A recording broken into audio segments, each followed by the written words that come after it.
Hello, hello.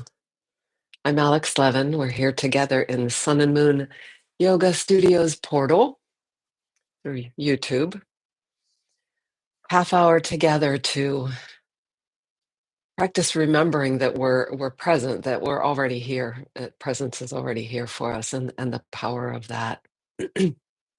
So I'll ground us to get us to arrive and ground and get centered, and then we will um, do a little very gentle movement practice. And then, or it might be more rigorous. Some days it's a little more rigorous, but it's short. And I'll be weaving my themes in, and then we'll move into stillness where we practice what I call meditation is sitting still, silent, just resting as awareness. So if you're here with me live in at the 10 o'clock hour Eastern time Sunday mornings while we're in session with Sun and Moon Studio, I'd love to see you or know you're there through a chat if that's available to you. If not, that's fine too. I know you're out there. I know that we have had a few people registered. Tanya, who I got to see in person the other evening at the Sound Bath in Fairfax. That was just fantastic. Um, really, really nice to meet in person since pandemic times and life changes. I'm not at the studio as much anymore, but or at either of the brick and mortar locations, but once in a while I do go, and it's so enriching to be together live. And this is really valuable too. Those of others of you, somebody else registered, Nicole. I haven't met you yet, so welcome. And I know Lisa often watches later. I maybe Anne Catherine and Kevin, maybe Lana. Um, there was somebody named Jennifer who I never also met in person. So many of you. I have a list of about, oh, I don't know, 30 or 40 people who come and go. So thank you for joining me for this. Um, it's it's it really helps to know that we're in community. The practice, sometimes we do it in a group, sometimes we do it just on our own, and both have a huge value, have important value. So I tend to ramble on. So let's arrive, and that arriving may for you be still gathering things that you need to sit comfortably or lay down to ensure that the space you're in is warm enough.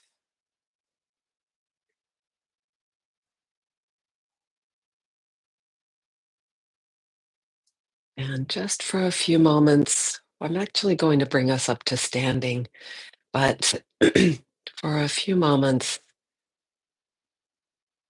as wherever you are, just notice.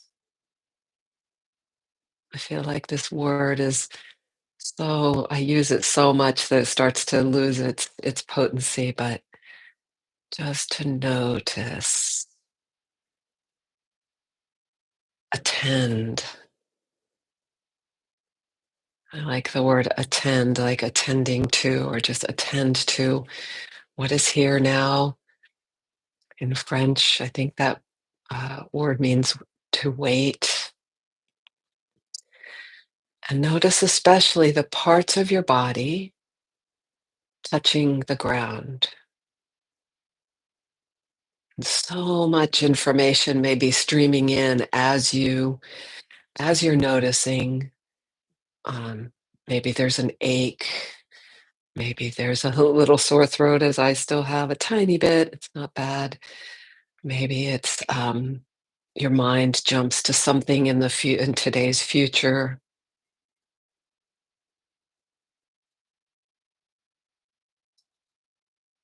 And all the while, I'm I'm a koan from our teacher Eric Schiffman. I call this a koan. Some of his phrases are like this for me, where a koan is something that is a little bit like a riddle. It doesn't. It's like a question that has throws you into an unusual, like a questioning, "What is that?" And, a famous one is the sound of one hand clapping. Your face before your parents were born is another. What I'm thinking of that my friend and meditation teacher Jackie loves is hold yourself still, no, be still without holding yourself still. Be still without holding yourself still. And we're not actually at the portion of our program where I encourage a stillness, but this stillness I'm asking for now is a stillness like a listen, look, feel.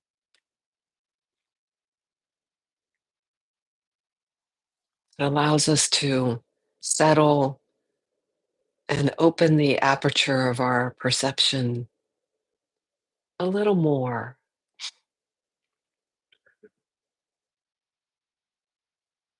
So especially feeling bringing that focus of the narrowing. So focus I think of as a narrowing as opposed to wide open awareness. A focus of feeling body touching ground. And that might be the chair under you, the couch under you, the bed, the floor, the very particular way. And for me, my left and right buttock and thighs feel very different today. So noticing gives us a richer, truer experience of what's here, at least as true as it can be for us right now. So this next segue to the movement I would like to do. Often I do something very subtle, like something a way of following the breath or playing with the breath. And today I'm feeling like I need a little bit of of energy. So I'm going to come to standing. And you could do this from sitting, and you could even do it from laying on your back. So in any of those, in fact, I'll model it from sitting, and you could do it from, uh, as I said, standing. But I'll do it from sitting. Where things a little closer, and this is a movement of the arms with the breath, but the movement will go I'll show you the movement first. It's a sweep of the arms out, up, out, and then we fold forward. So if you're lying on your back, the fold forward could be after the arm movement, bring your knees in. And the breath part of this, and if you're standing, you just fold forward from the hips as you do from sitting. So the breath goes that there's a whole in breath as the arms sweep out, still breathing in, up, still breathing in, out, and then exhale and fold forward.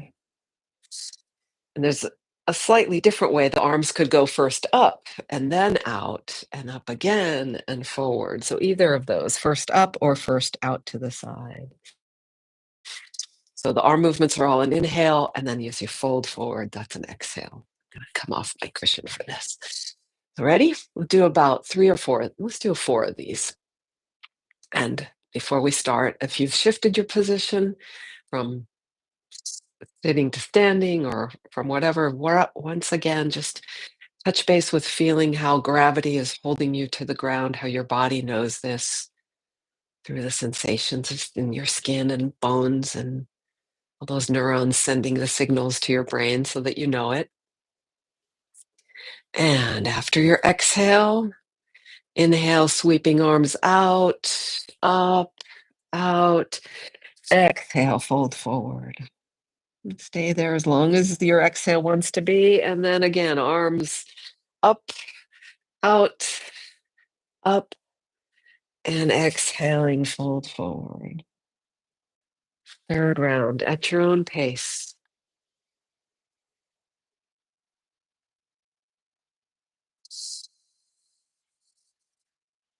And a fourth round, also, of course, at your own pace. This is sort of like conductor arms.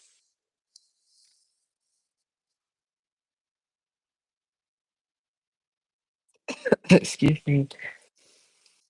When you're ready, back up to sitting or standing, or release your legs from your chest if you're lying down.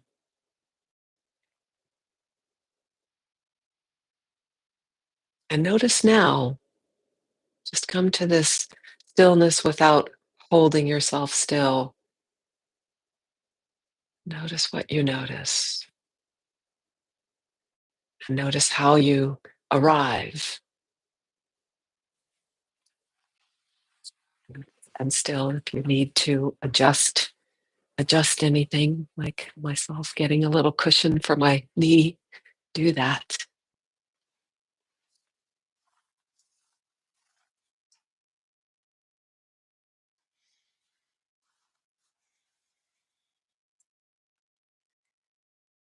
So for these YouTube productions, I choose a photo or a drawing or something and to use as a thumbnail as you need on the YouTube. Sometimes it's just a screenshot from this practice.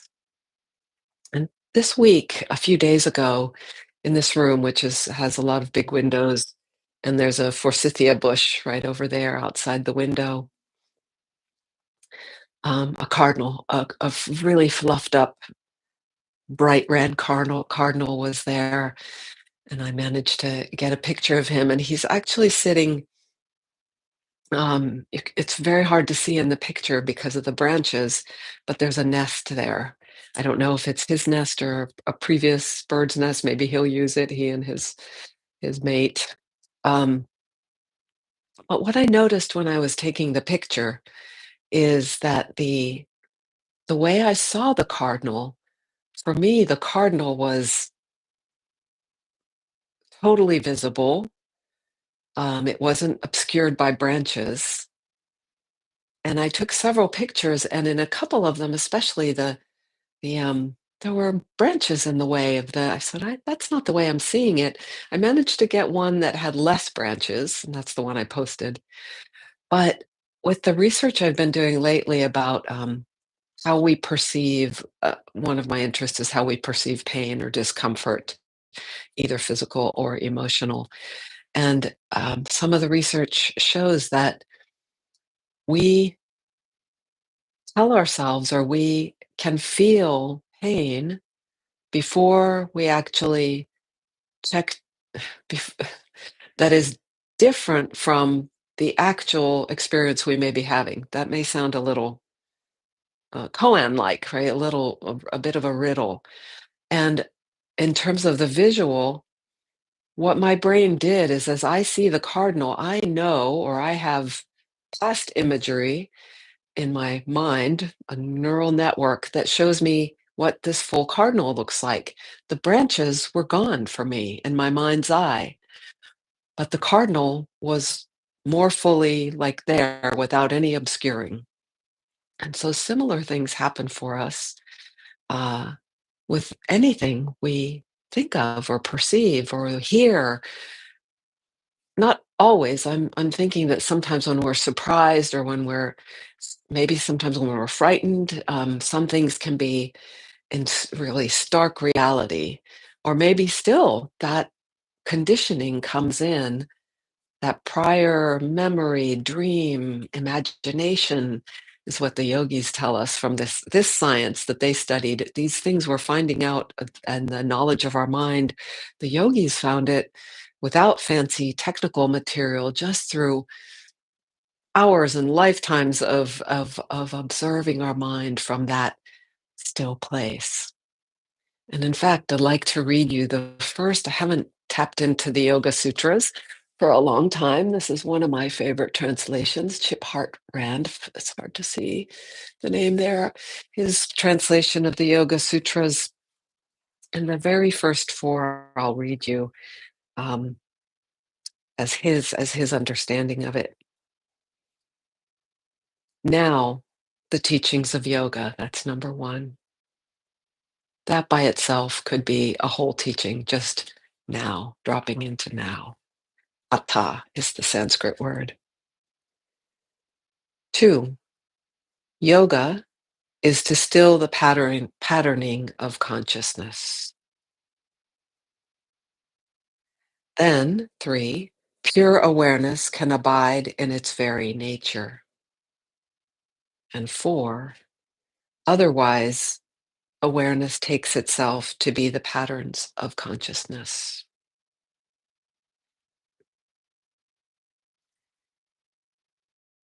So to still the patterning of consciousness, so I'll just use my exploration with my own pain. And one of the pains, uh, it's a discomfort, it's a fogginess, like a brain fog. And I've been questioning now, is this really happening now, or is this a pattern of my mind that's creating this? And I'd like to say, and the scientists and doctors have been reading, say, your pain is real, your discomfort is real. But to look at it in this new way, to know that it's real because the brain is recreating it. And that can be a pattern in how we relate, in a physical sensation, in a perception of how I see the cardinal, 'cause a patterning is there, and it's not there. There's nothing wrong with that patterning, but if we want to see more or maybe step out into more freedom, and freedom to now I frame the picture. I was looking at, well, how can I see more clearly through the aperture? I'm looking through the lens. What's there, and how would I like to capture that photo, including the branches, including the ray of sunlight that's hitting? And it's just play. It's all play, and by itself, like the way it is, the patterning of consciousness, no problem. And we're always co-creating, we're always changing and morphing, or we're staying still and things are changing, and then there's some dissonance for us. So how can we open to more possibility for ourselves? And so we do this practice. We pay attention to our body moving with the breath and feel, how is it now for us? We pause and notice, oh, how are my feet really on the ground, when maybe we're caught in a mind storm, in a great rage, or some or repetitive rage. And how can I get out of this same pattern? And maybe I'll choose that maybe the same pattern has value, or maybe by seeing, oh goodness, there was something about that that wasn't so clear for me. I was angry at that, but maybe I have a place in that anger. Maybe there's something I contribute. So I'm just pulling like rough examples. And so let's turn now to the practice of this sitting still. And I'll ground us again, and then we'll sit for about 8 or 9 minutes. And you can draw on the any of the tools that help you in your practice, coming to feel the breath, opening to listening, touching, feeling, ground as you sense it right at this moment. All of those are super helpful.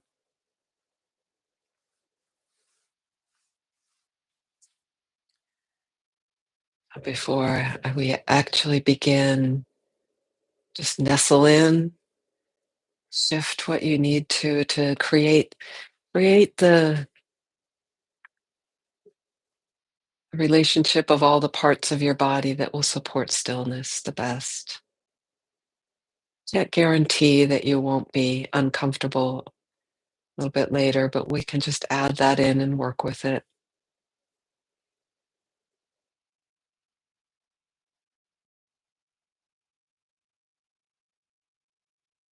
Any small adjustments you need. And then begin to commit to the stillness. And I choose a position with my hands as well.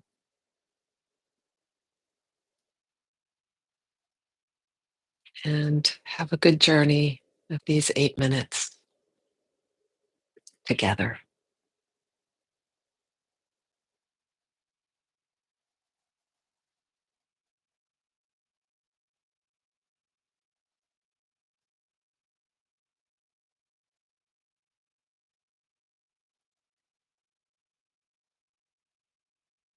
Let the structure of your body in relation to the solidity of the earth and the gravitational pull, let it support you.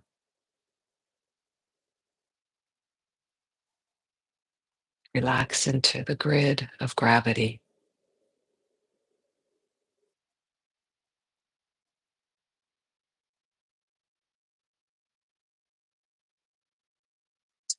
I sense it as a three-dimensional grid of any spot on my body.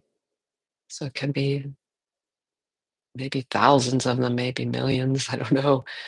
That then I tether to the center of the earth, just in my how I perceive that. And then you take more, like a bouquet of helium balloons, another spot, and tether it to that, excuse me, center of the earth. So these lines that are a little bit apart on my body, one on the shoulder, one on my ear, but they all converge at that miles and miles and miles away at that core.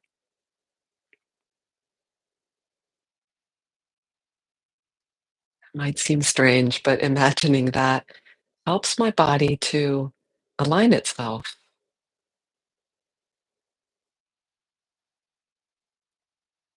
If that doesn't work for you, choose turn to what does.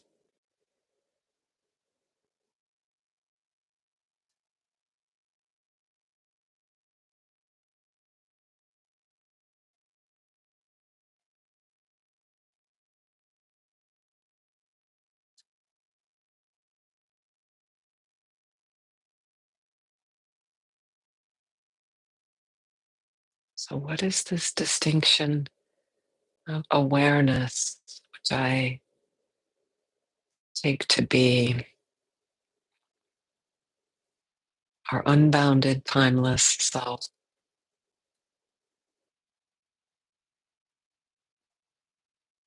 as opposed to the patternings of our consciousness? Those are the things that say, I am this, I am that are true but limited.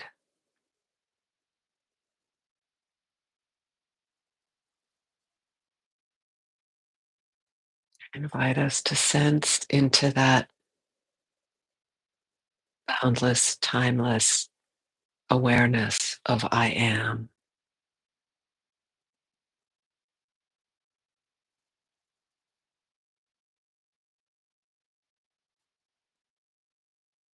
without shutting out all the changing, becoming, morphing particulars that we associate with us, ourself, and our experience.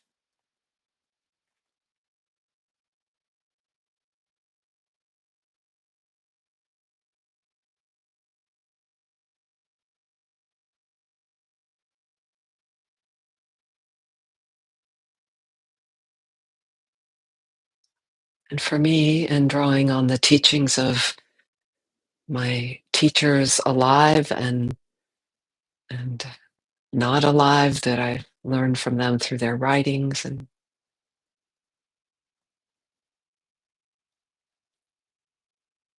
is this awareness, as I term it with a capital A, is always with me, always the seer, the one who sees, perceives,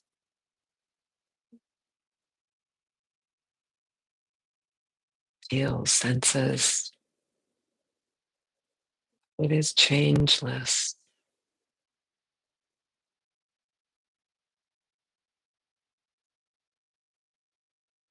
and it entertains all that is changing.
And that seeing notices what might come up and notice that it causes a grip in our stomach and a reaction. And we keep going back to the noticing and the noticing and the noticing that which is unchanged, which can hold, be with anything that arises. It is unaffected.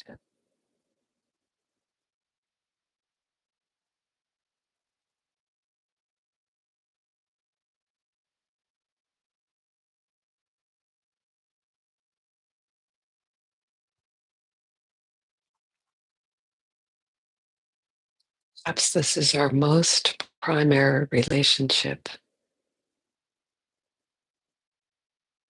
between our eternal self and our changing self.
And we'll slowly transition from this practice to, to demarcate that this is a particular practice, and then we're transitioning to the next thing in our life. And while they are two distinct ways of being, our brains even light up differently when we're in meditation versus cleaning up or organizing something, whatever is next in our day. And yet, if we come out slowly, there's something about sort of noting this practice, having a gratitude for it, that helps us to bring that form of awareness, that awareness into our doing and busyness. And I like to close with a bow as I started our practice together. I like to start the meditations with that too. I forgot today. And just feel for yourself if you choose to join me in a bow. Centuries and centuries of gestures are human gestures. We have common meaning and feeling for them. So humility, perhaps a gratitude, kind of a recognition toward my whole self, and toward all of you out there. Thank you. Thank you again for joining me. How we use our attention is so, so powerful. There's a lot of information on that being gathered these days for various reasons. And I'd like to read you just what my teacher, Russell Delman, hey there, Steve, thank you. Thanks for the note. What he wrote, I'll put this in the notes, what I'm about to read, and the website of he and his wife, my teachers, they're currently, anyhow, he's encouraging us to remember our co-creative power. So he wrote this. He's there leading some workshops in Europe this week. Here in Germany, reading the news, feeling some embarrassment about my country and concerns for its impact on our shared world. Still, I feel a deep need to remind us all we co-create the world through our attention and how we share our state's consciousness with each other. Right now, we are co-creating the collective field. Caring, concern, even worry do not require fear. This is a key distinction. Having us living in fear is the goal of negative forces. Living in not knowing and remembering the love at our individual and shared core. Live in not knowing and remembering the love at our individual and shared core. Politicians and media want to own our attention. This is the greatest power in the world. Stand up for your own attention. This is our creative potential and our right. We can honestly worry without fear. We can care deeply with strong concerns and trust the unfolding. Share it all, which is not a denial or closing of our eyes.